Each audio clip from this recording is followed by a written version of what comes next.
you go. It's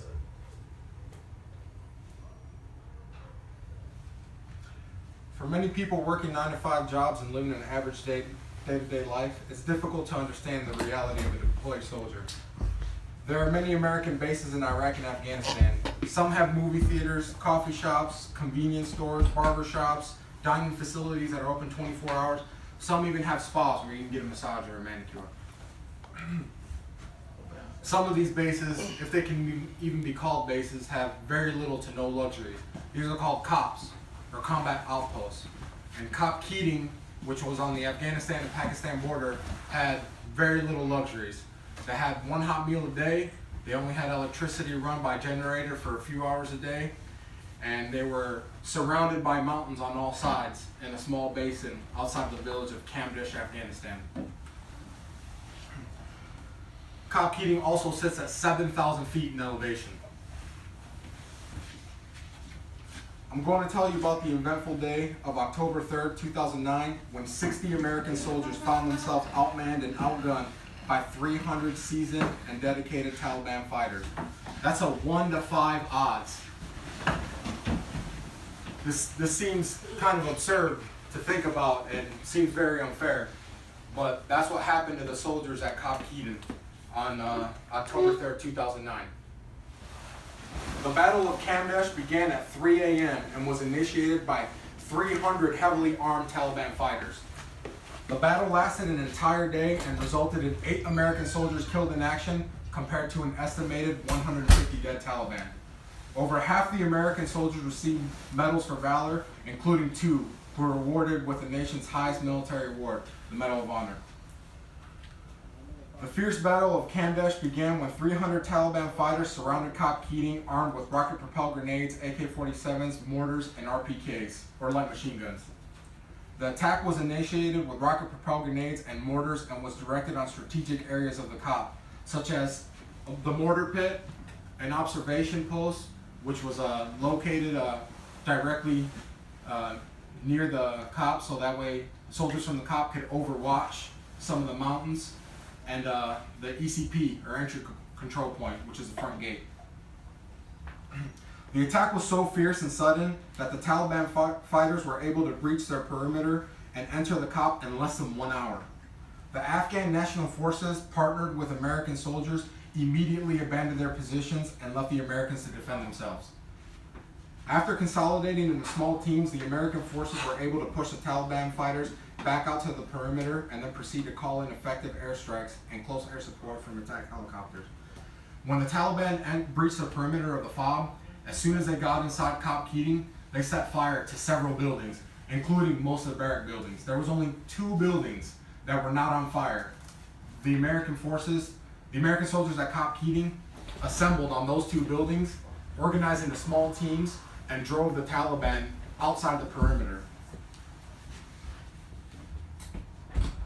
When they established a buffer zone of about 300 meters between themselves and the Taliban, the American soldiers called for fire and began to rain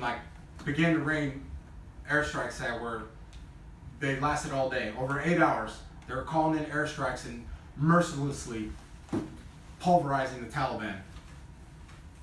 Realizing that the Taliban would not be able to enter the perimeter again and realizing that they would not be able to breach the perimeter again and enter the Cop, they began to plan their withdrawal.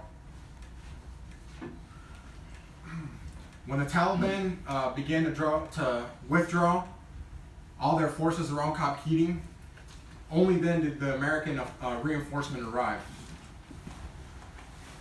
The conditions that made this attack effective was a planned withdrawal of all American forces in these Cops already began, probably since late 2008, early in 2009. The Taliban saw that the American forces that were still there doing combat operations were degrading their assets little by little.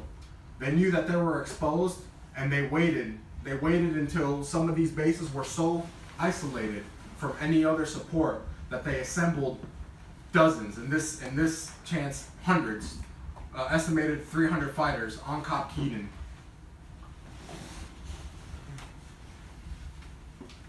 With growing public disdain for American forces in Afghanistan, the Taliban seized the opportunity of limited American presence in small villages to further integrate into the local population and win support for their cause. The Taliban didn't wear uniforms of any kind, distinguishing themselves from the civilian populace. They were easily able to embed in those villages and gain support from the villagers. They were able to gain this support by the growing dislike that the Afghans already had for American soldiers because they viewed them as invaders. The effects of the Battle of Kamdesh reached across all Afghanistan. When American generals saw that these cops were more of a risk than they were as asset, the planned withdrawal that they already had made was accelerated. So those withdrawals, which were designed to go over a long period of time, was sped up. So that way that all these cops that were still in isolated areas, basically they just packed up and left. They just completely closed out. The effects of the Battle of Kamdesh in the long run played out to the Taliban's favor.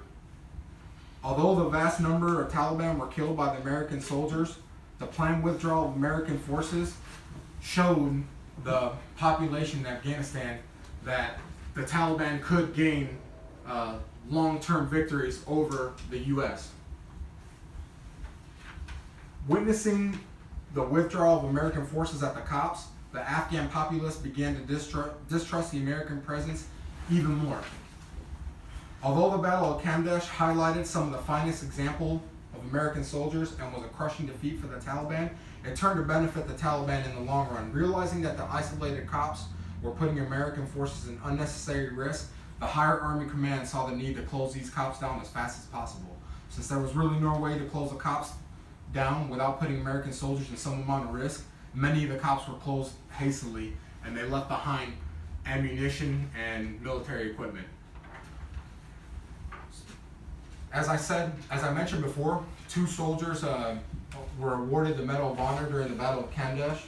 Staff Sergeant Clinton Romesha's citation reads as, "The President of the United States of America, authorized by the Act of Congress, March 3rd, 1863, has awarded in the name of Congress the Medal of Honor to Staff Sergeant Clinton L. Romesha. For conspicuous gallantry and intrepidity at the risk of his life above and beyond the call of duty, Staff Sergeant Clinton L. Romesha distinguished himself by acts of gallantry and intrepidity as the risk of his life above and beyond the call of duty while serving as a section leader with the Bravo Troop 3rd Squadron, 61st Cavalry Regiment, 4th Brigade Combat Team, 4th Infantry Division.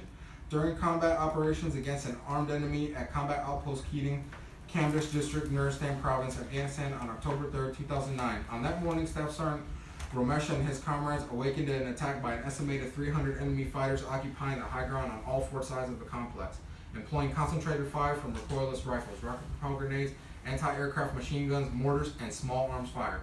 Staff Sergeant Romesha moved uncovered under intense enemy fire to conduct a reconnaissance of the battlefield and seek reinforcements from the barracks. Returning to action with the support of an assistant gunner, Staff Sergeant Romesha took out an enemy machine gun team, and while engaged, a second the generator was using for cover was struck by a rocket-propelled grenade, inflicting him with shrapnel wounds.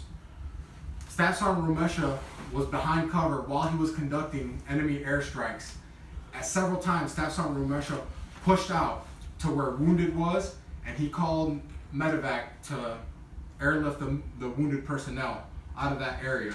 He also retrieved some of the bodies of his fellow fallen soldiers, realizing that the bodies might fall in possession to the Taliban had he not gone out of his way to retrieve those bodies.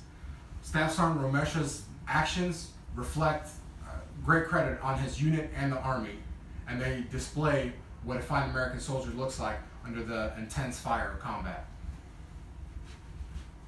I hope you've all learned something about the Battle of Kamdesh, and thank you for attending my speech on the Battle of Kamdesh.